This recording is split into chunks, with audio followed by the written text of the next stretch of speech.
Welcome back to Trinidad and Tobago. Well, the man at the center of the latest controversy, another email scandal. He has been accused of a number of things, including, and let me not get this incorrect, because I do a number of pre-action protocol letters, looking at questions of equal time, taxpayers' dollars, the PNM saying we will expose all of them.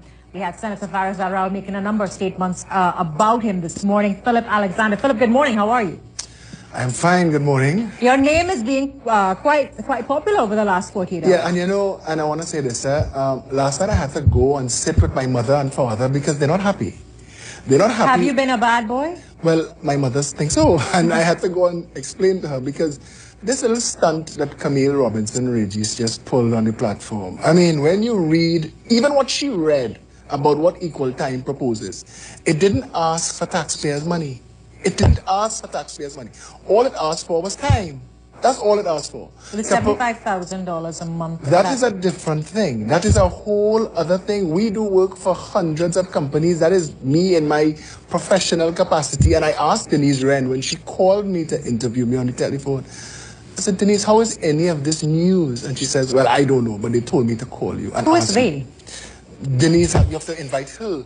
But the point of the matter is, this is the kind of politics the PNM now under Keith Rowley is practicing. I watched this bitter thug, and I want to call him Let's that. not use derogatory terms. But he's bitter. But look at how he spoke to, through the platform, through the media, the central bank governor, with a snarl and spittle flying out of his mouth. What takes place on the political pulpit? You know, there's a lot of rhetoric, and they're playing. Okay, but then you look at him in the parliament, he's the same way. Keith Rowley's a bitter man, and it is framing the conversation.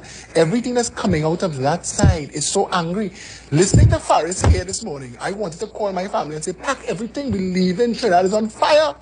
But you turn around and you check the country, this studio I'm sitting in, the owners of this company, every year they break a record as to how much better they're doing than the year before. Trinidad is doing well. Trinidadians are happy. And I think, and I want to tell Faris this, all of these people that he's hiding behind him, the Fitzgerald Hines, the snarling Hines, and Camille Robinson Regis, Keith Rowley, they all hide behind Faris. Faris's job is to put a pretty face on a very ugly party. Now, looking at the role of the PRO in that, a number of statements have been made. Let's start with the racist placards. Are you linked to that scandal? Have you been questioned by the police? Did you put two people with racist placards outside the waterfront? All of a sudden, to the PNM, Phillip is a target. And I'll tell you why. Because I wouldn't let them throw down Anil Roberts. And that's not to say that Anil Roberts does not have questions to answer. I'm saying that Faris Al-Rawi and the PNM are not judge, jury, and executioner. This is not Gestapo time, where you make a decision on somebody and there is no due process. Faris, as an officer of the court, ought to know better. And the reality of the situation is, all of a sudden, all of these things are happening. If this were a PNM minister, would you feel differently? If we, a PNM government, were in position. We live in a country where the rule of law is underpinned by the maxim, he who alleges must prove. But the PNM goes beyond that. He who alleges must judge. He who alleges must execute. They've built, outside of Section 34, the PNM is dead. No. They have nothing. They have nothing. Keith Rowley has to build everything in orbit of Section 34 and bring it back to that. Faris Al-Rawi being on CNC3 news set the night that the AG and the state won that appeal, it was disgusting to me. Yeah, but because the opposition side. But this is why I talk equal time. This is why I'm saying I want to do a show called Equal Time. Faris would have been allowed to come and ad hominem himself all over the screen. Yeah, but and the AG would have had his turn as well. Yeah, but the AG had a press conference, and the opposition, the AG had a press conference during the day, and the opposition has been beating this drum. Correct. So it's the idea. You're right, but the PNM knows how to have press conferences too. Having Faris come on the news sent a message, and it sent the wrong message, because what Faris had to say wasn't news, and then he told an outright falsehood. No, when he said that the PNM's march is what ended Section 34. All of that was dealt in the judgment. You know all of that. But we're talking about... Trinidadians need to be told that what he said on the CNC3 set was not true. that his march was 6 days after the government dealt with the public's response. No, I keep telling people to get a copy of the judgment, all of these things, and I'm taking the politics, all of this is dealt with the Justice Smith, Justice Jamada, and Justice Menonga, who wrote, and that's a judgment. But the racist placard incident, you heard what Senator Rao. Hema, I was front and center of the Hyatt that day. And did you see Parliament. anybody? When that happened, it was away from us. We were there. I was with the government. We had ministers there. We were engaging the crowd. They came to see their government and give them wild support. Who even thinks about racist placards? Were you involved in Hema, in my entire track record, have you ever even heard me advocate that kind of negative politics? That is the PNM style. I am all about rainbows. I'm all about jelly beans. Trinidad is a beautiful place to live. So you're saying that you or your company, there was no email linking you or any sort of plot to discredit the political leader? You see, what she did, what Camille Robinson Regis did was a little segue on the platform. She opened with my equal time proposal and she closed with Rodney Charles's, his view as to how to deal with Rowley. And she made it sound like it was all one and part of the same thing, like I was part of any discussion that had to do with discrediting Rowley. Rowley doesn't need to be discredited. He discredits himself. He stood up on that same platform, and I want to put this in the public domain. He said, judge him on his record, and that's what I've been doing. Okay, but look, have you been hired by the UNC to start a smear campaign? Absolutely not. I don't smear. What I do is lift. Have you been hired by the UNC?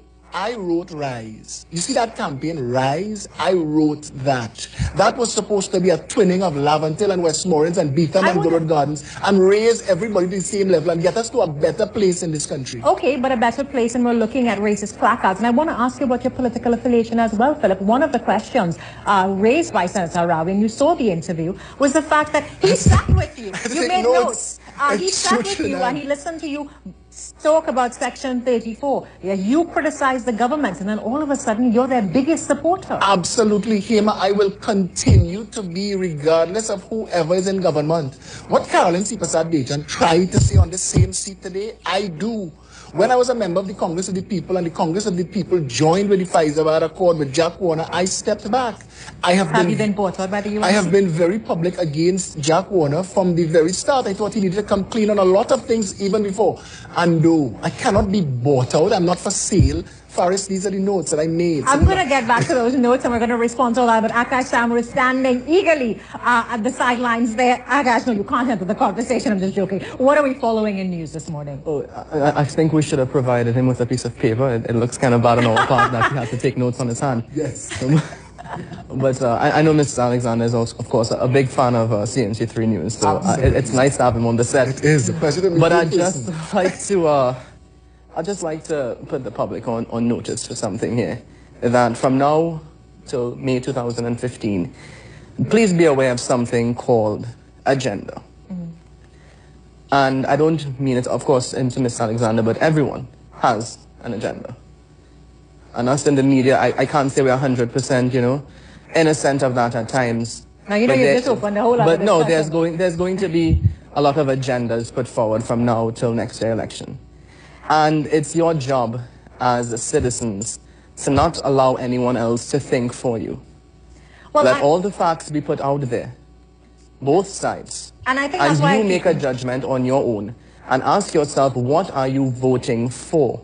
Or against. What are you voting for? Are you prepared to vote for yourself for job security? Are you voting for lower food prices? Are you voting for, you know, more electricity in the area? You know, water. What are you voting for? And take the theater out of the parliament. Take the theater out of politics, and vote for yourself. Vote for something that would enhance your life. And you know, we have all this tit for tat from now leading until next election. But please do not, you know, take away from the issue. Focus on the issue. There's going to be a lot of distractions from now till next year.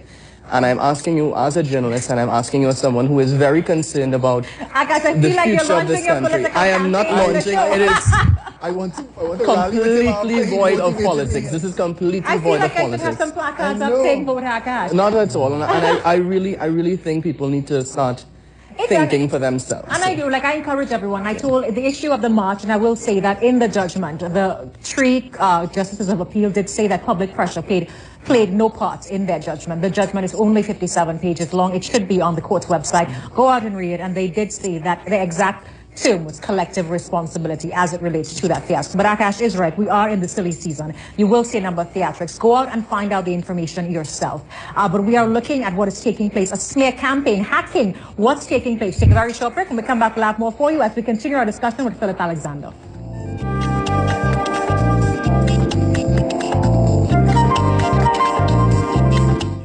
Woodville Warehouse Blowout Sale starts now. Crimson Playpens from 600.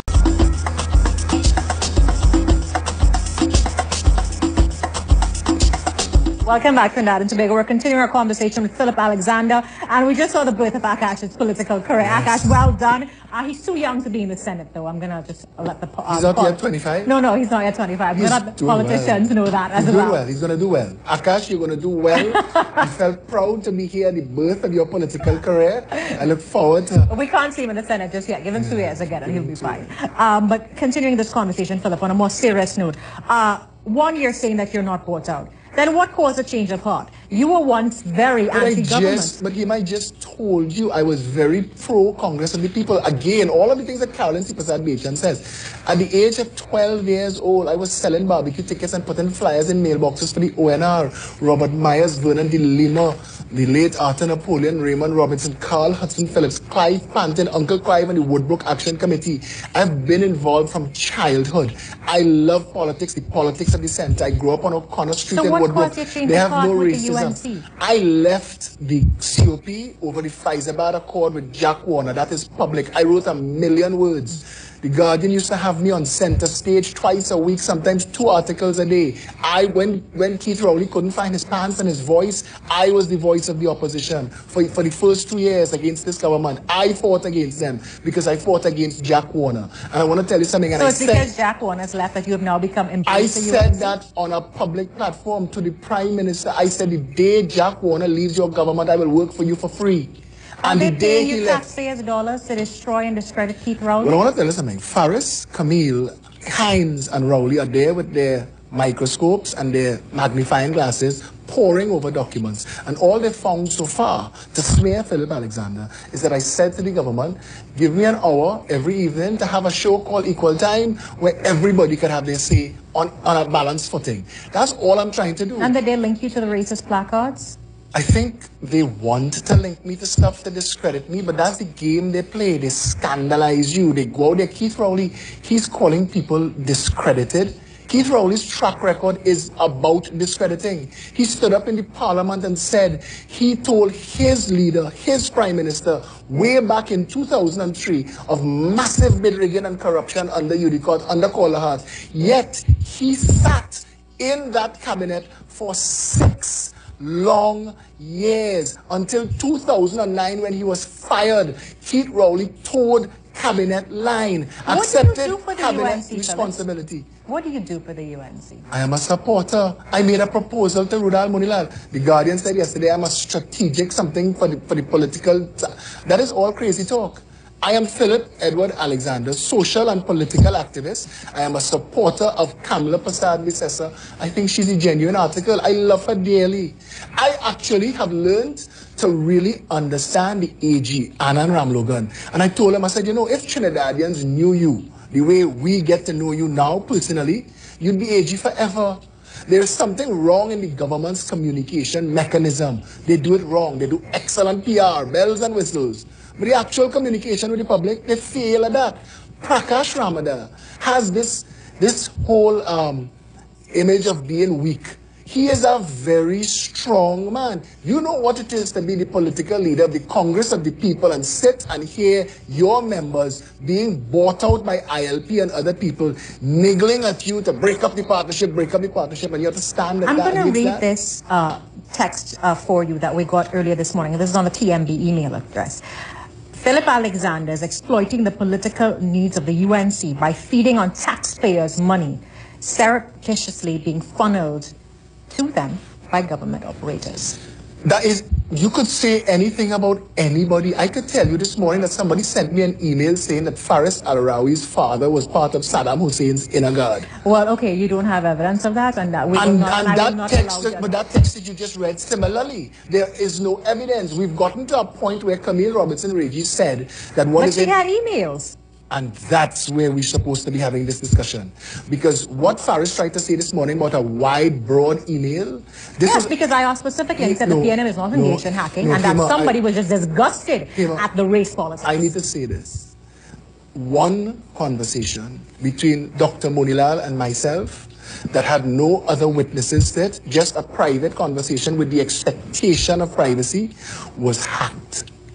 Camille Robertson-Regis has to explain to the Trinidad and Tobago Police Service how she comes to be in possession of a private email between two citizens, one of them functioning as a minister. So it's only you and... And what did this email contain? Was this... everything that she read out about equal time, and I could email it to you, you could put it on your screens, the show itself would be the sexiest show on TV. Everybody will want to be a part of it. What Equal Time does is it creates an environment for what Faris did on CNC3 to say it to the AG's face. And we could all laugh about it. Maybe people just don't like you, Philip, and they decided to give the information to that. I am a very lovable guy. This can't be about that. This has to be about, if for me to get in play, for the PNM to unleash their hell on me, it means they see me as a threat. Keith Rowley wants to send coded messages. Keith, you want to come at me? Come at me. You're threatening the Prime Minister to come at you? You come at me. You say, judge you on your track record. I live in Diego Martin West. Diego Martin West is now a hotspot and a flood zone. Are you being paid taxpayers' dollars to discredit Dr. Rowley? Was there a proposal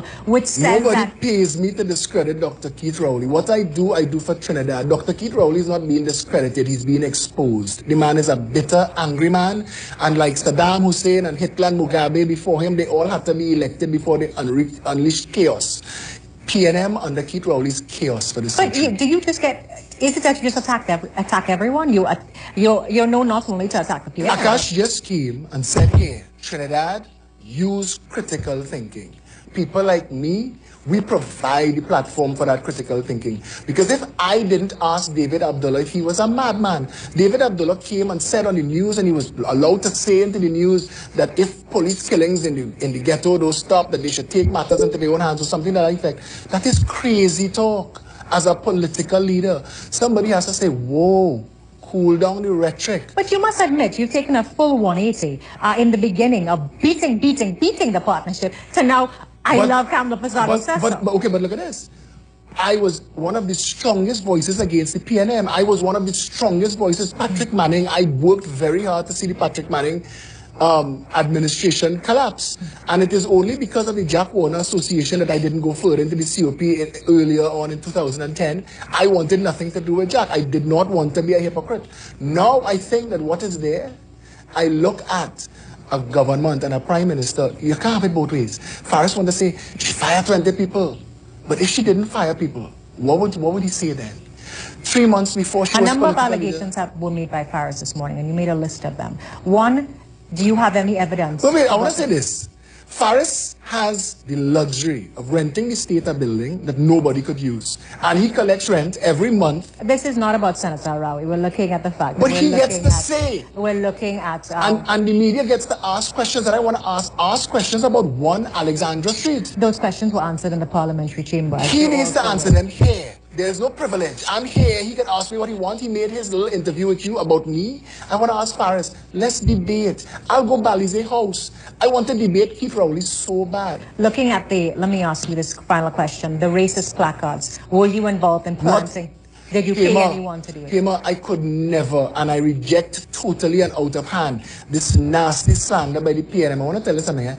Under Keith Rowley, this bitterness and anger and fighting down everybody, Trinidad is going to end up as a chaotic little place if we don't stop this. His anti-government march failed. His election campaign internally, he got less than 14% of the turnout. The message that is being sent to Keith Rowley is, cool it, brother. But he won with a landslide, and he's also a landslide. We have a couple minutes. If mud falls from my heel onto my shoes, I can call it a landslide. Yeah, but if the litmus test of any political leader is victory at the polls, he has 3 under his belt. Let's be real. Those are not PNM victories. Were it not for the ILP splitting the vote, PNM would still be holding on to their nothing and calling and throwing rocks against the government. The PNM is failing every step of the way. Were it not for Section 34, you tell them. Tell Faris from today, for the next 12 months, We're gonna don't wrap say this. Section 34, and let me hear what you can talk about. Let's wrap this interview, Phillip. We are out of time. 10 seconds. Closing comments. Anything outside of the People's Partnership right now is chaos. That's the closing comments there from Phillip Alexander, the man at the center, saying no. His police investigation has now been launched. He's not involved in the racist activity, saying that he sent and that no taxpayers' dollars are being paid to him or his firm. Am I correct to say that? To any smear campaign on the... But did you send a proposal?